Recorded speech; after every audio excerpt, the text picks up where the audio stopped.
Earth is pretty old, over 4 billion years old to be exact, and life has existed on it for nearly 3 billion of those years. During that time, a lot of species have sadly gone extinct, with estimates stating that nearly 99.9% of all life that has once existed has vanished, never to be seen again.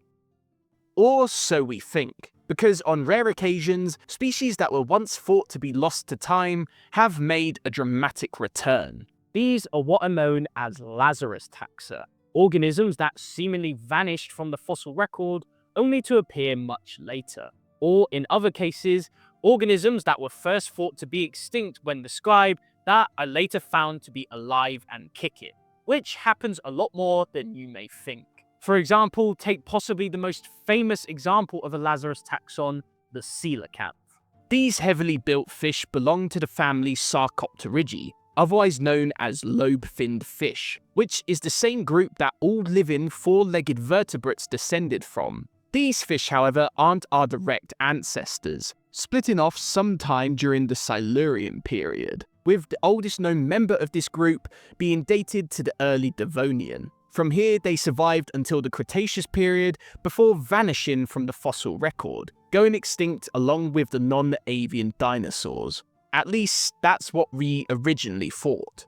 Fast forward to the 1930s, when a woman by the name of Marjorie Courtenay Latimer was inspecting the catch of a local fisherman off the east coast of South Africa, when she came across what to her was an unidentified fish. So she called on the help of an ichthyologist friend by the name of J.L.B. Smith, who quickly identified the animal to be a coelacanth.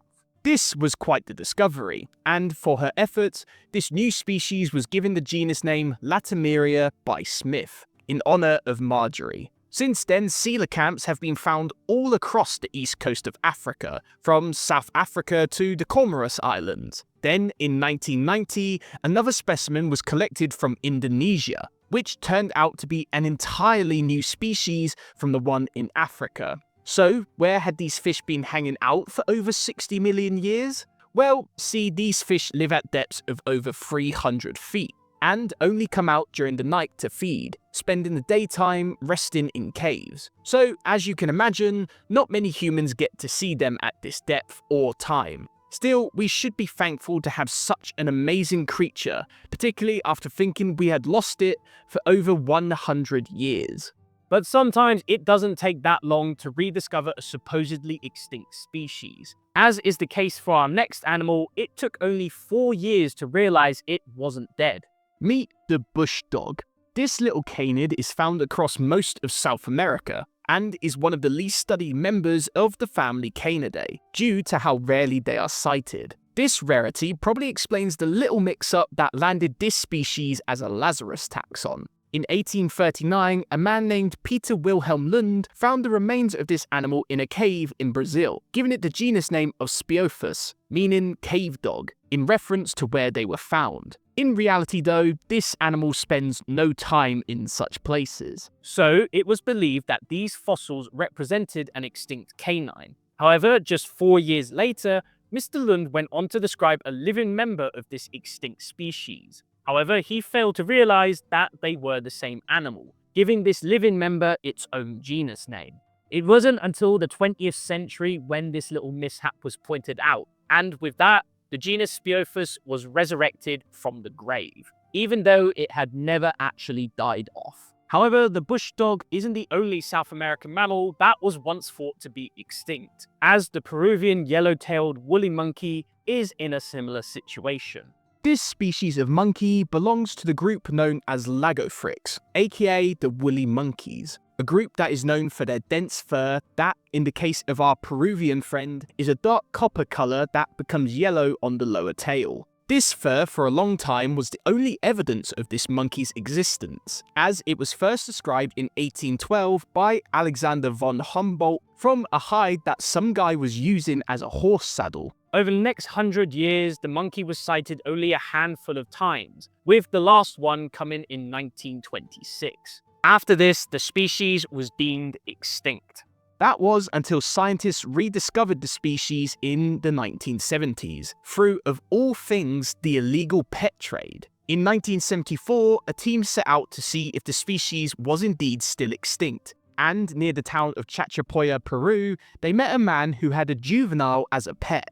This confirmed the species was indeed still alive, and in the years that followed, it was estimated that over 1,000 individuals still existed in the wild, making it one of the rarest primates on Earth. So, even before the species was rediscovered, the yellow-tailed woolly monkey was already a pretty rare species, which is a statement that can be echoed by the next animal, the Takahe of New Zealand. This bird was originally described from fossils given to the naturalist Richard Owen in 1847.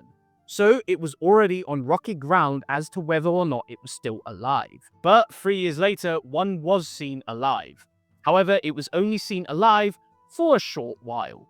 As the story goes, the bird was spotted by a group of sealers in New Zealand's Fiordland National Park. However, the bird was soon captured by the group's dogs and brought upon their ship, where it later died, with the skin later making its way back to London, where it was confirmed to belong to the same animal as the previously mentioned fossils. Following this, the bird was sighted only a confirmed 3 more times. Other sightings were claimed, but none could be verified. And with that, the bird was later dubbed extinct. But that wasn't going to sit well with one man, Geoffrey Aurbel.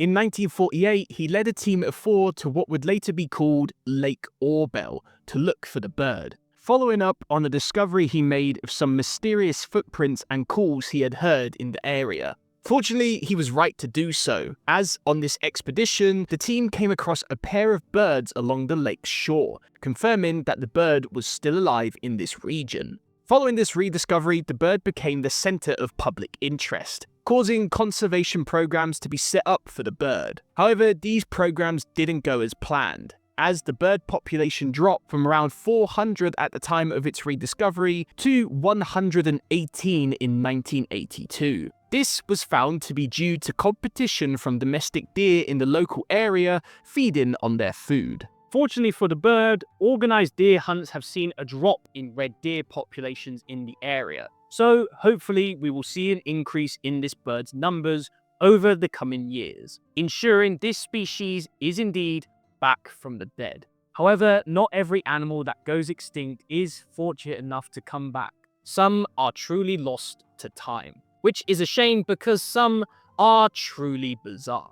And if you want to learn about them, click the video on the screen. Until next time, bye bye.